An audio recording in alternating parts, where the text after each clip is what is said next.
at noon, when the market's confused, Steve strolls in with a chart and some probable news.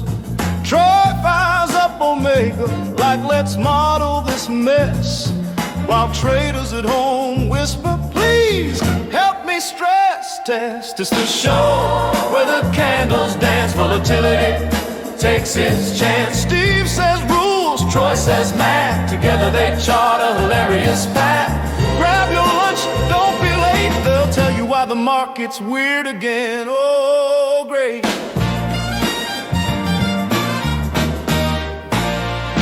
They're calling out levels, volatility rebels, equity drama, and index devils. One guy's calm, the other's pressing buttons fast. Is this bullish? Is this bearish? Ah, depends on the past. So tune in, laugh, and maybe learn too. These two make the chaos look almost doable for you. Every Tuesday at noon, hit that stream real quick, because markets are wild, and these two are slick.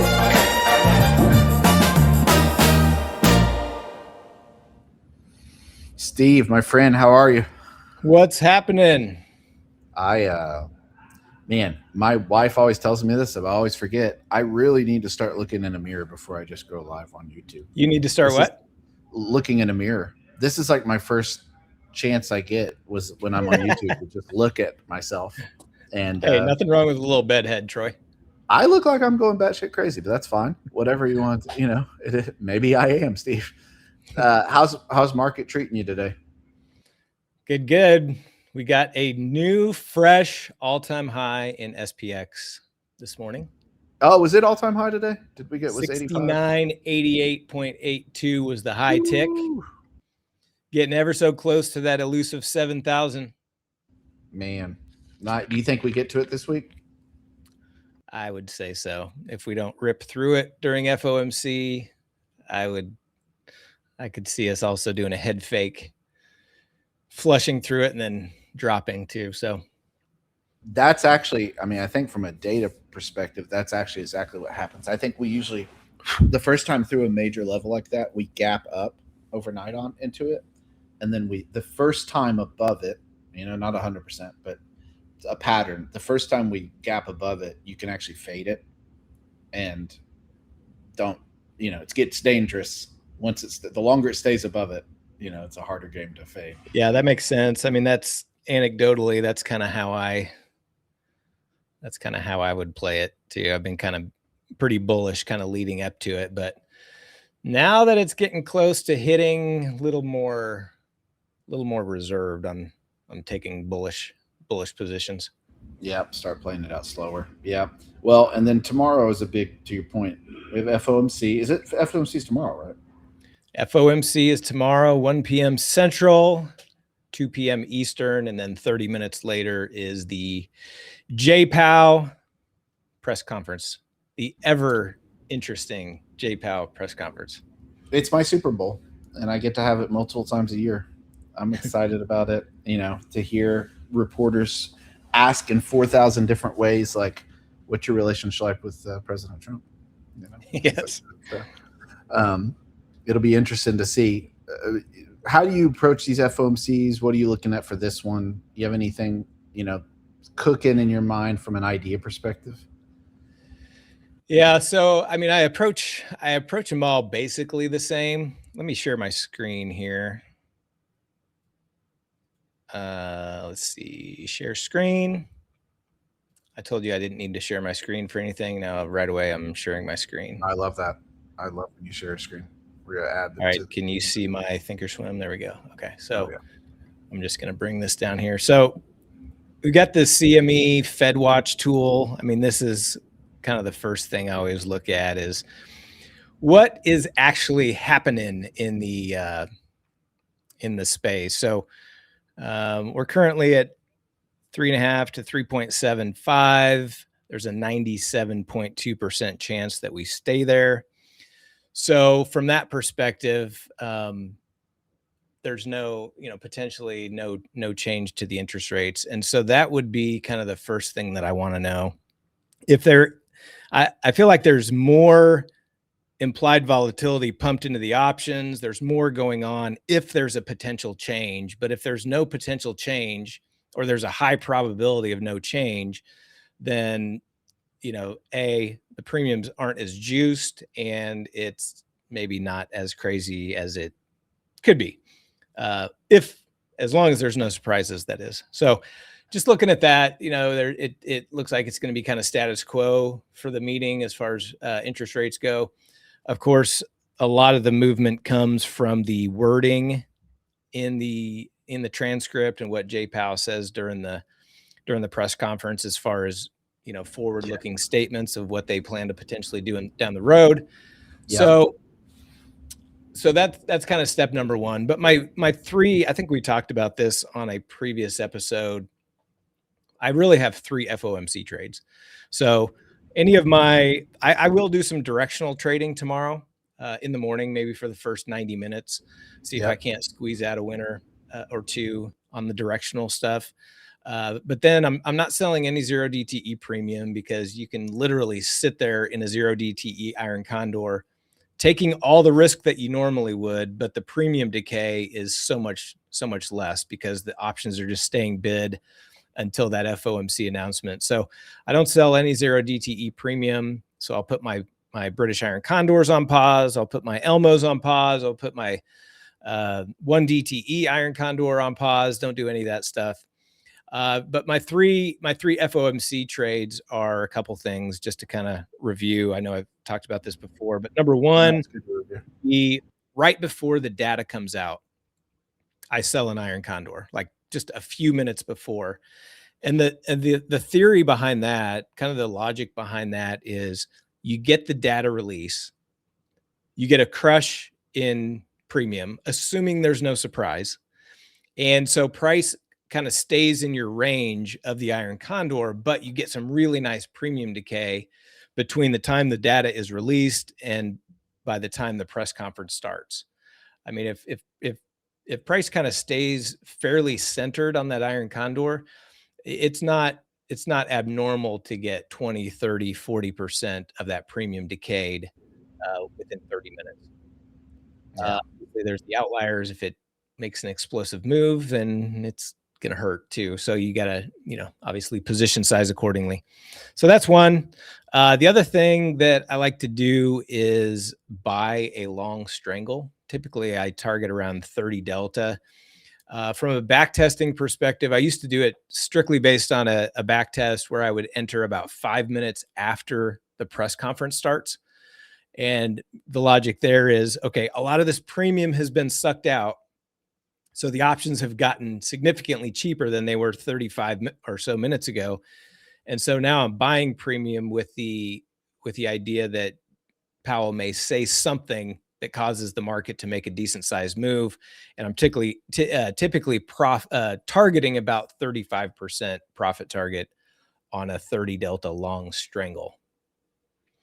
So I've moved a little bit away from just entering that 5 minutes after the presser starts. I've gotten a little bit more discretionary, seeing how long I can wait before and see how much premium can get sucked out, and just kind of wait till watching price action to see if I can time that a little bit better. Sometimes it works, sometimes it doesn't, but that's kind of the logic behind that piece. And then the third FOMC trade that I do first thing in the morning is kind of a ratio diagonal spread, where I'm going 3-to-1 on the calls versus puts and entering that pretty close to the open. And it tends to capture some decent profits pretty quickly in the morning, most of the time. So those are kind of my 3 FOMC trades. Yeah, no, I love it. I mean, and different approaches to it. And that's the nice thing I like about FOMC, is it gives you a lot of different opportunities. It's not just, I think when you first start, you're like, well, I'll buy puts or I'll buy calls. I think it's going to do this. But, that's the beauty of options. Once you learn the option space, there's a million different ways to play stuff, and at different times, because there's a seasonality even to the day of FOMC and the day after FOMC. What's your go-to? What do you tend to do on FOMC day? I've leaned towards double calendars. Shout out G Money in our community. Had some stuff. Our trades of the year showed today actually putting a double calendar on. I'll get a little directional. I'll play basically. I don't do this every time, so it's pretty discretional, but I'll play. You can usually. What's funny, this is the crazy thing about FOMC. Both your Iron Condor can work, and actually going long gamma and getting out for a very small profit can work. And so sometimes that initial move, everything just kind of spikes, and you can kind of like get out for like 4% profit on a straddle. Not always, something to test, but just like a little scoopy scoop. That's what I like to do on FOMC. Just little scoops, you know, Just little scoops here and there. I like it. just tap it in, you know, as a happy Gilmore said. So, And is your double calendar? What kind of DTE are you using on that? I'll usually do 1-2 on a Tuesday. Okay. And so you're just kind of playing, you know, the decay, but you're also playing that like vol's going to rise on that front. If something happens, that next day's vol actually can go up sometimes on FOMC, or not decay as fast as the short. So you're entering today, and so the shorts are tomorrow. Yep. And the 1-2 longs are the day after. Yep. And 1-2. yeah, that makes sense because one thing, I don't do many 1-2s anymore, but that is something that I do recall when I was doing a lot of them was you know, there's like it's almost like, here's my theory. The premiums get juiced up in anticipation of FOMC. And then like the day of or the day before, it's like a little bit of air comes out of the balloon because they've been juiced up, you know, overinflated a little bit too much. So that makes sense. And so do you hold that overnight, or are you in and out today? I would love to be out before the announcement. So I would love to take it off at 1 tomorrow, 1:30. Yeah. You know, there's a bunch of different variations, you know, in the community of people who do stuff, and I've tested all of them. I don't have a set trade, to be honest, that I just kind of mechanically do.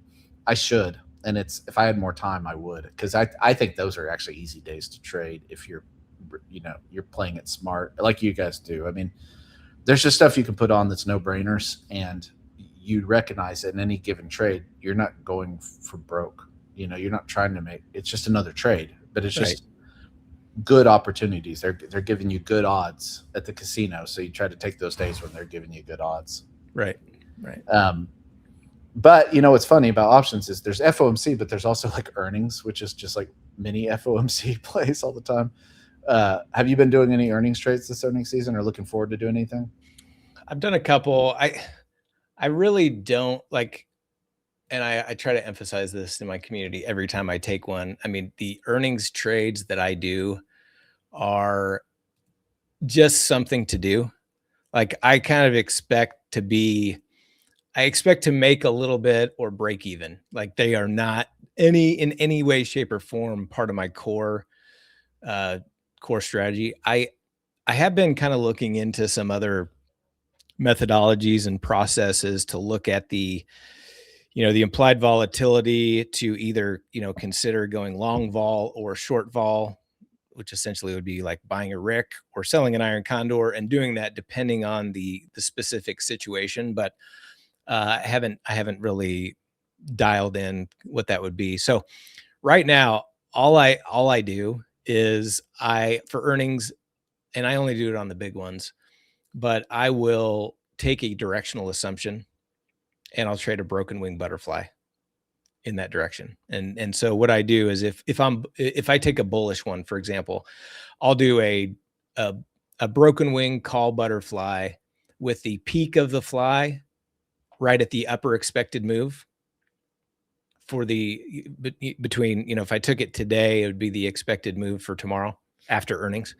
Yeah. And so I position my short strikes, my peak of my fly right at the expected move, and then I position it so that there's no risk to the upside. Would you be up for maybe looking at a model of one of those? Yeah. I'll let you run the model. I'll tell you what to do. How about that? That's my favorite thing. That's what I like to do in life, is just open websites and smarter people tell me what to do. Give me 1 second real quick. Let me get that. All right, let's see here. Can you see my screen? Yes. Okay, so give me an example one. Okay, so one that I might do, so like after the bell today, there's not really the good one. The good ones are Wednesday. After the bell Wednesday, we've got Microsoft, Meta, and Tesla.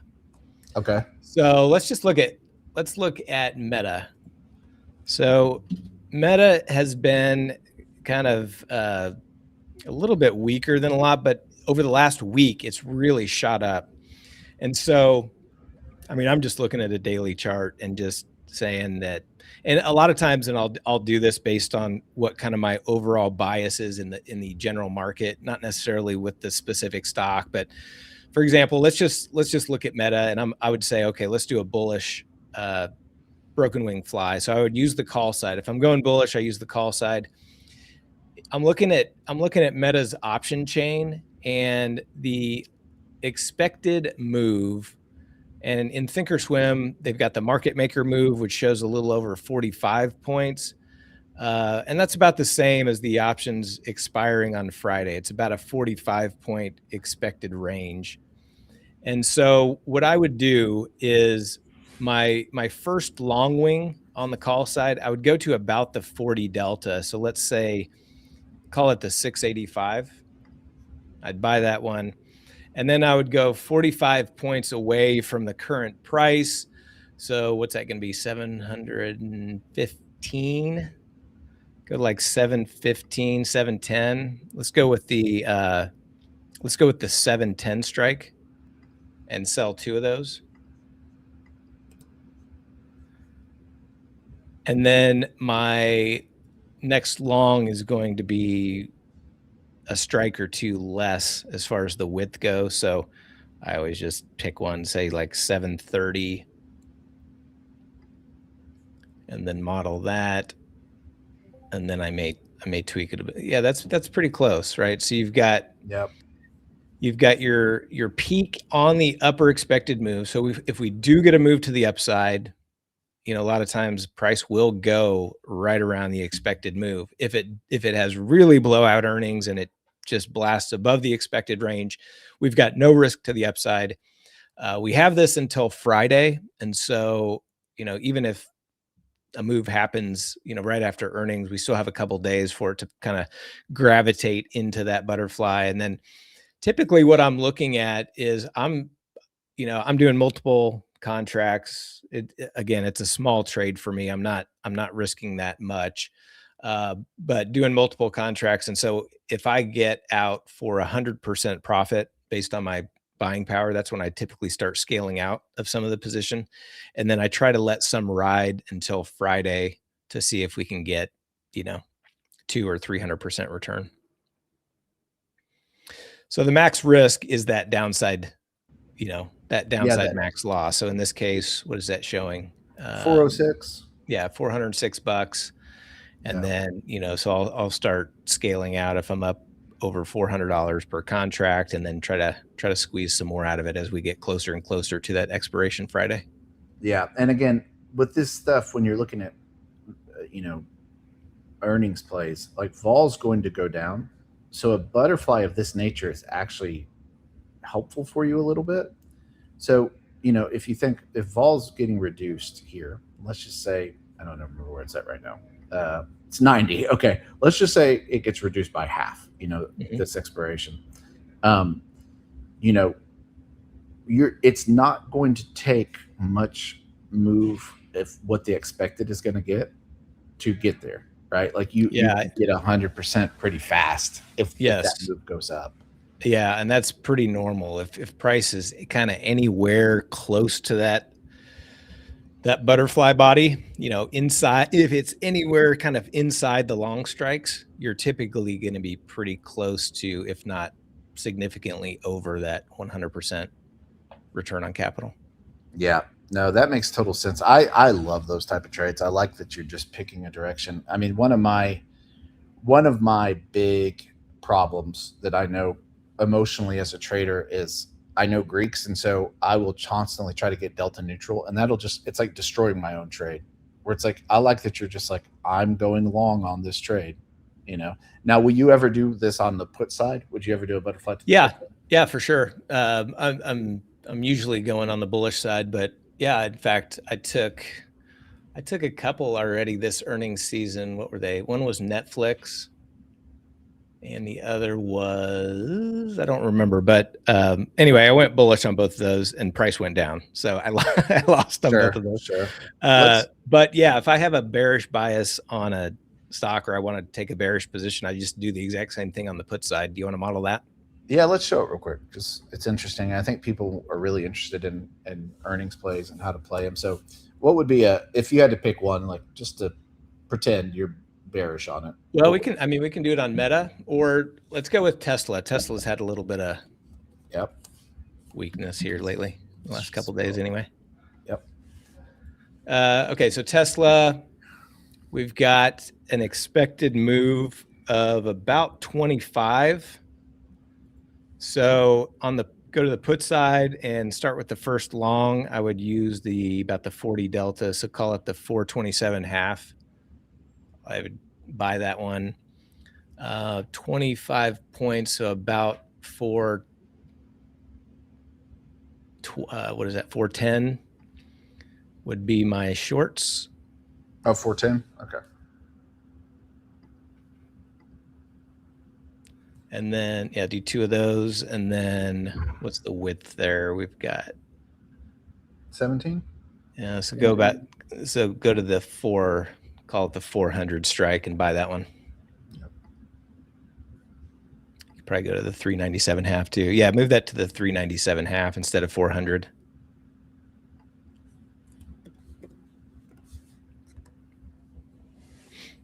Okay, so yeah, pretty similar. So you've got no risk to the downside. Your profit peak is right there on the downside expected move. So if Tesla does have a negative reaction to earnings, that's a good spot that price could go down to.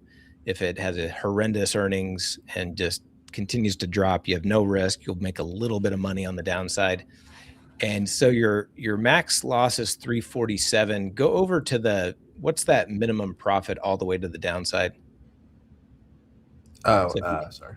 Yeah. If you hover all the way over to the left, 153. So that's still almost a 50%, 45% return on capital, even if it blows all the way to the downside compared to what the amount of capital you used. Yeah. Now, one thing that's interesting of this to the put side, you would think, okay, well, that's not going to work. It's the same kind of thing as that, if it's going against you and vol's reducing, then you're going to lose. But if you're going in the direction of vol's winning, that actually increases your win. That's how the structure of the Greeks works with these type of plays. And so, yeah, it's a smart play. Someone's asking, Steve, when do you put something like on the earnings calendar time? We always do it during power hour. We stream live for the last hour of the day, and so I always do them during power hour. So I want to kind of see where price is trading right near the end of the day before earnings. So for Microsoft, Meta, Tesla, which report Wednesday after the close, I would do those within the last 30 minutes before Wednesday's close. I think we lost your volume, Troy. Oh, sorry. If it's an afternoon expiration, 4:15, 4:30, you're putting it on basically right before close that day. If it's a morning expiration, would you put it on just the afternoon, same time? Same thing. Yep. Yeah, so this is kind of the last second thing. You don't want to sit there with this. Just put it on and just let it play out. Yeah, and you could certainly put it on earlier. You just don't really know where price is going to be right before earnings. So I just like to kind of be closer to the end of the day, so you kind of know where price is right before the earnings announcement. But there's nothing wrong with putting it on early if you're not going to be in front of your screen in the last 30 minutes of the day either. That's super helpful. I mean, yeah, earnings season, it's always fun to look at those, and I think it's helpful for people. So I appreciate you looking at that. But in the closing minutes, Steve, you don't just do earnings plays. You do some directional stuff. And I believe you're having a webinar to talk through that. And I know if you've listened to people before, you're like, a webinar. Don't think like hotel room like knife set webinar. This is a this is Cutco. actually I still have that's I still have a set of Cutco knives. dear to my heart. But this is a these things are fun, and you do a great job of presenting things. I've said this before. I used to wait at work when I was just a lowly software developer for these afternoon webinars that would come out from Steve, and so I'm they're near and dear to my heart. But Steve, you've got a webinar coming up, I believe Thursday. Is that right? Yeah, and sometimes we do these webinars, web classes for people who are not current members, just to give like high level overviews of strategies and things like that.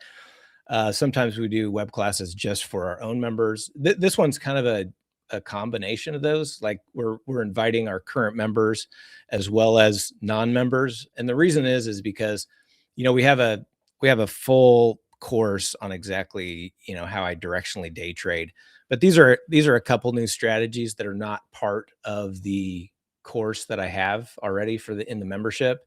And so the idea here is I'm going to be redoing a lot of the lessons for the directional day trading course, and so this is just kind of an intro to those strategies. A lot of it uses a lot of the same principles that I've always used to day trade to directionally day trade, but these are just some specific ones. Primarily, how I use trend lines to directionally trade, and that's more of a continuation strategy. And then also how I trade reversals. So those are just kind of the two main concepts that we'll be talking about that are not part of the directional day trading class that I have for pro members. But it's going to be something that I dive into in a lot more detail and nuance coming up to re-record those. But this is kind of a introduction to that. And we, like you said, this is not a Cutco sales presentation. We will have we will have a discounted deal if somebody does want to join. We always do that around these classes, but it's really going to be diving in and teaching the strategies. So it's not some kind of just sales webinar by any means. Yeah, no, he'll actually give you the strategy, which I've always appreciated about that. So, Steve, listen, you're the man. FOMC is going to be fun tomorrow. Do you wear anything special during FOMC, or is it just the same outfit? I usually just trade naked.